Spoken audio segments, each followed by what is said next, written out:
And welcome to our presentation of The Office. The Office is my favorite TV series that I have watched throughout my life. And in specific, we're going to be talking about the USA version today.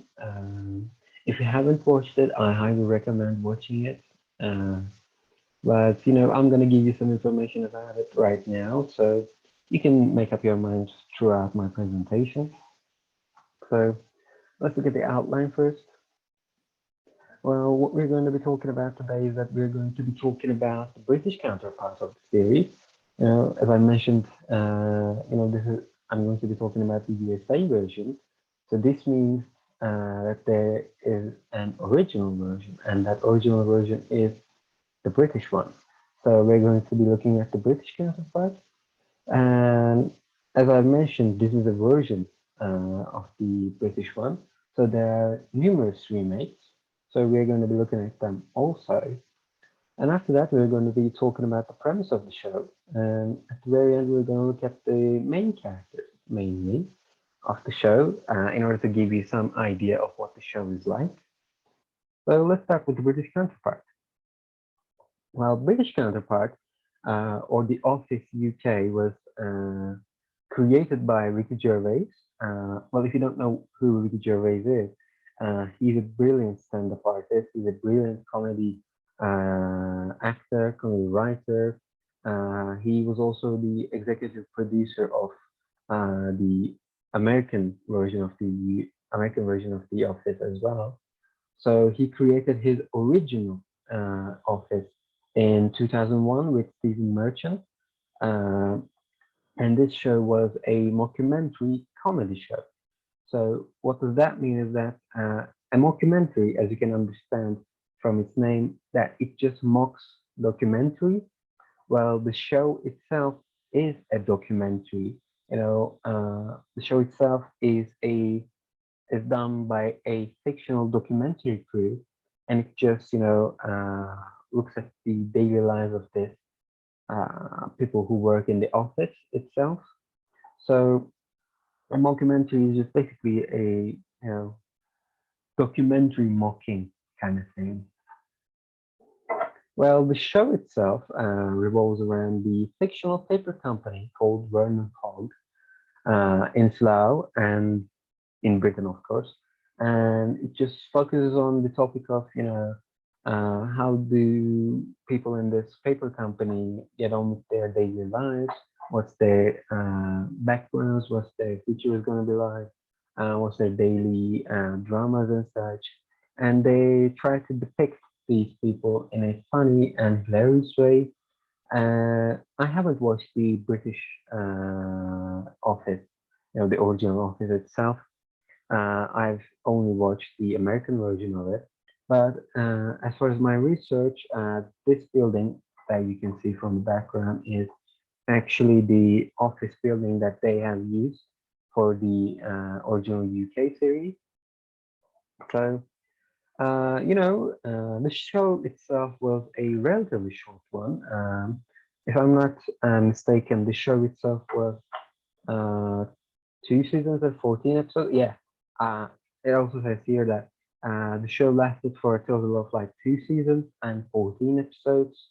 You know, which is for a TV series is a relatively short amount of time. But it was a huge success. Uh, and the person that you see here, right on the right side of the screen, is that this is Ricky Gervais, and he's playing the branch manager role. And this character's name is David Brent. You know, Ricky Gervais' show was very good, very successful. That it was so successful that he created so many spin-offs, so many remakes of the original show, and all in all, it was just a spiraling and staggering success. So let's look at the remakes. You know, just because it was so successful, so many countries all around the world decided to remake this TV series, but we haven't done it for some reason. We didn't catch on that trend.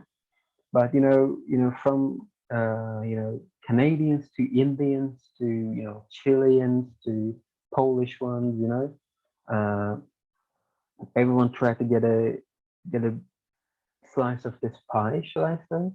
They changed the name, or they just promptly used the company's name, the fictional company's name, as their TV series name. Like, for example, Canadians just called it La Job, Chileans just called it La Office, Czechs called it something, but I think I cannot pronounce that. Finland called Contori, France called Le Bureau, and the Germans called it the company's name. Stromberg is, if I'm not mistaken, is the company, like the fictional company's name itself. The Indians just straight up called it The Office.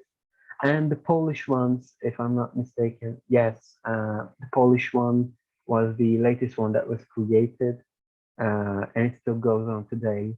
But, not all of these remakes are just, basically you know, trying to remake the original UK version, they, in a majority kind of sense, that they try to recreate the American version of this series, probably.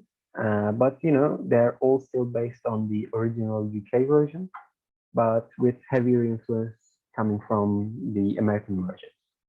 And if you still want to watch, monthly episodes, I think you can watch the Polish one. I haven't seen it, but you can try to check it out. But the main remake that we are going to be focusing on today is the American version. So this is the American version we have here. So let's look at the premise of the American version of The Office. Like its original counterpart, this is also a documentary. So this also means that there's also a fictional documentary crew that's filming a fictionary paper company. The American version was created by Greg Daniels, but it was also based on the original UK version of, Ricky Gervais's and Stephen Merchant's original Office. The story, again, like the original one, revolves around the daily lives of the employees of fictional paper company called Dunder Mifflin Paper Company in Scranton, Pennsylvania. And this is the building that has been used for the filming and all that. This is actually a picture drawn by one of the main characters called Pam Beasley. She drew this picture herself, and it plays an emotional kind of object, role of an emotional object in the series for some episodes, this specific picture here. But, unlike its original counterpart, this version of The Office was quite long. It was very, very much longer than its predecessor. The original lasted about 2 seasons and 14 episodes, but this one, it was so popular that it lasted for 9 seasons and 201 episodes. So, you can basically understand the, contrast of popularity, should I say, because since this was also created in the later years, it was created in 2005, if I'm not mistaken. It was created in 2005, and it lasted for 7 years, if I'm not mistaken. It ended in 2012. But let me give you an advice that if you want to watch this series, don't get disheartened by the first season, because the first season tries to implicate the British humor into this version of The Office. So when they try to apply British humor to American audiences, it might seem less humorous, less funny, but believe me, it just gets better and better each season.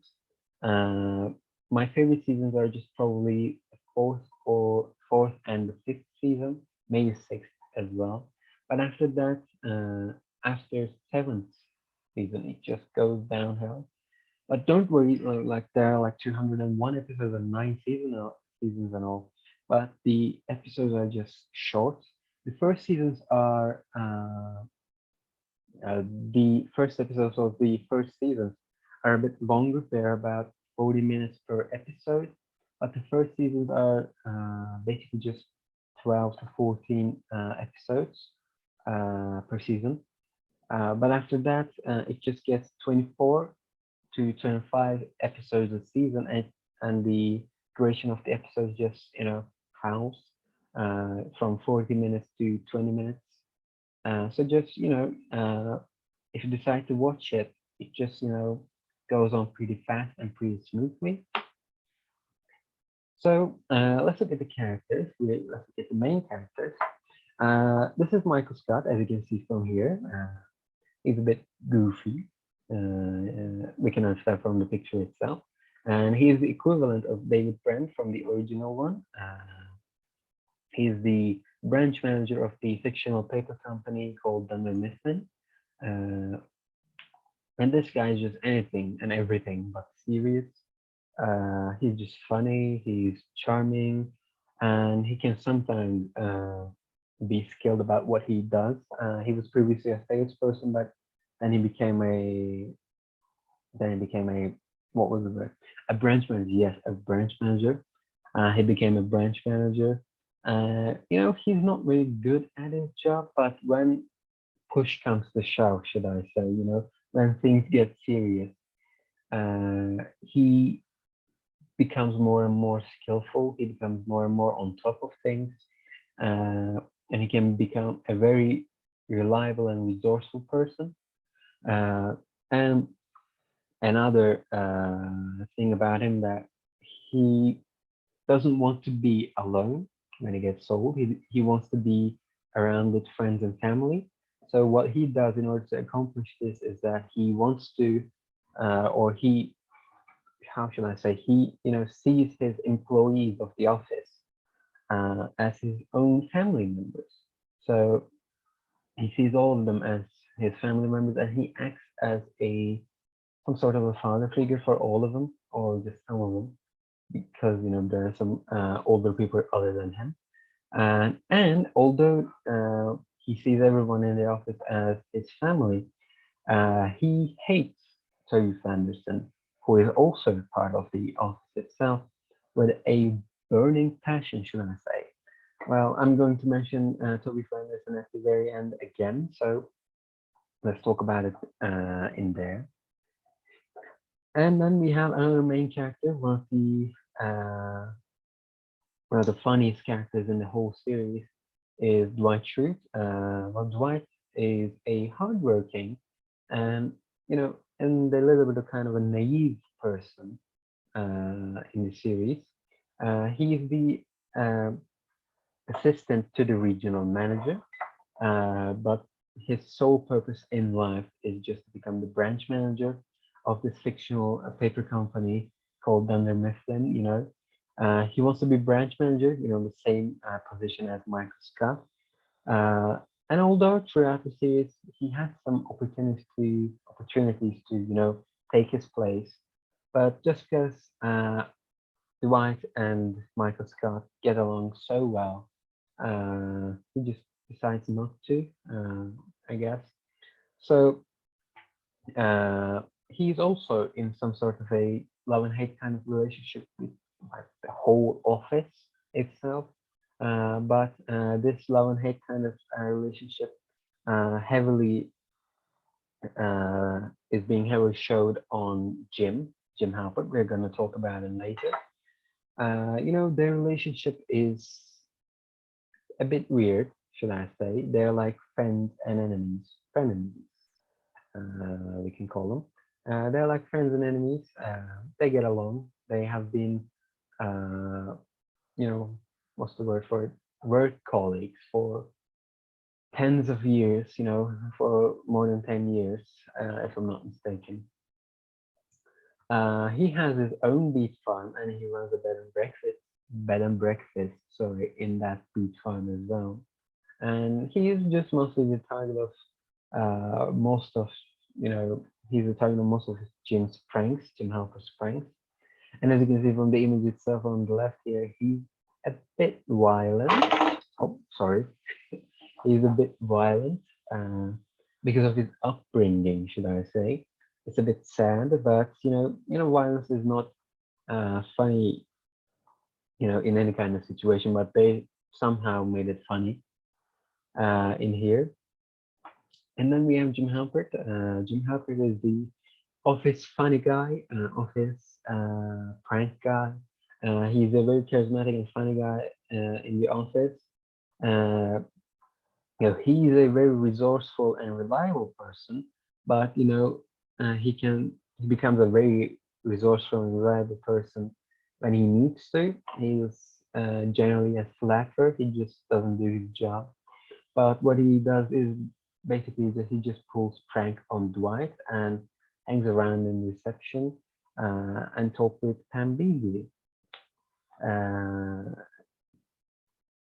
he's just a prankster of the office, basically. The main thing about Jim is his relationship with the receptionist of the office, which is Pam Beasley. And their relationship is like the one of the most captivating plot points of the whole series, the whole nine seasons of the series. One of the main focus is on their relationship. And then we have Pam Beasley here, dressed as Charlie Chaplin or Hitler, depending on how you look at it. She's the office receptionist. She is goofy, she's funny, just like everyone. And she's accompanied by the skills of drawing, sketching, and animation making. She's a very talented person. And she also helps Jim on his pranks to Dwight. And she also has a loving hate kind of relationship with the whole office, just like Dwight. But unlike Dwight, the spectrum goes on to the love side here, whereas Dwight just kind of hates everyone equally. Pam tries to love everyone equally, and she sees Michael in some seasons as some sort of a father figure. Uh, and these are just the main characters. There are so many more characters in the office, and they're so much hilarious. But the story just revolves around these four. Well, the other characters we have here is like we have three characters here also.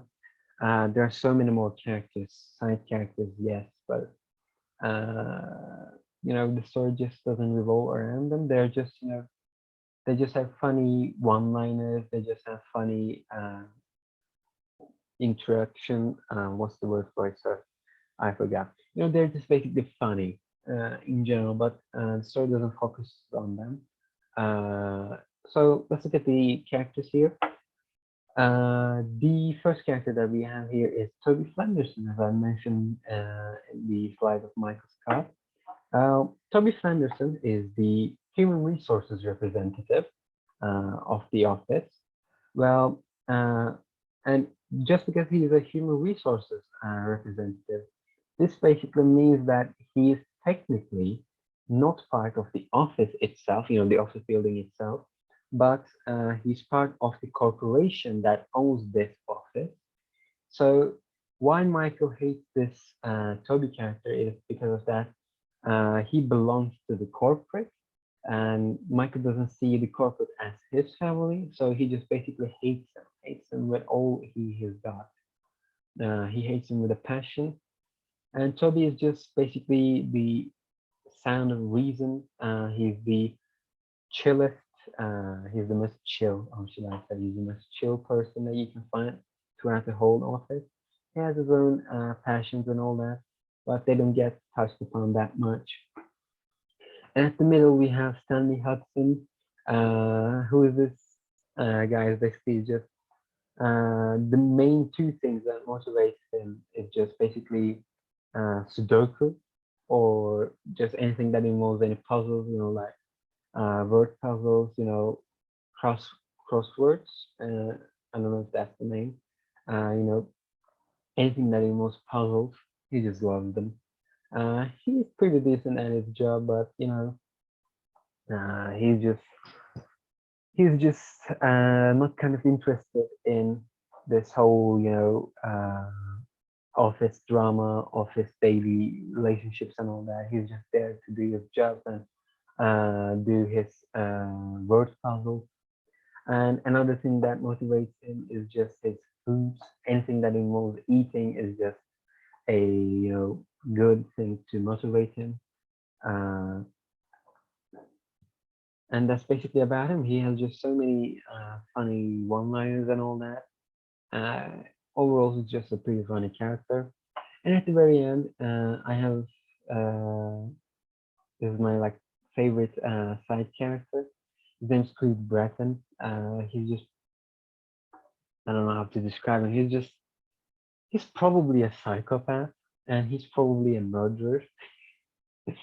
You can understand from the cosplay or costume that he's doing he's showing off here that he is a little bit unstable in his mind. He's the like oldest person in the whole office. Although it's not quite given in the series itself, but I think he's over 60. He his actual job is actually quality assurance of the papers, but he never does his job. But he doesn't want to lose his job as well. So whenever he faces the risk of losing his job, he gives everything that he has to not lose his job in a very creative and different way. But as I mentioned, he's probably a very horrible person, and he's a very funny person. So it evens out, basically. He's probably a psychopath, a murderer, a drug dealer, human trafficker at some point in his life. So he's a pretty funny character to get to know, But these were the characters. This is the show itself. There are many, many more characters in the series, and they're all in their unique ways. They all have their unique ways of being awesome. But yes, this was the show. I want to talk about my favorite show. So thank you for listening to me, and I hope I can see you after our visas. So see you later. Until then, so bye.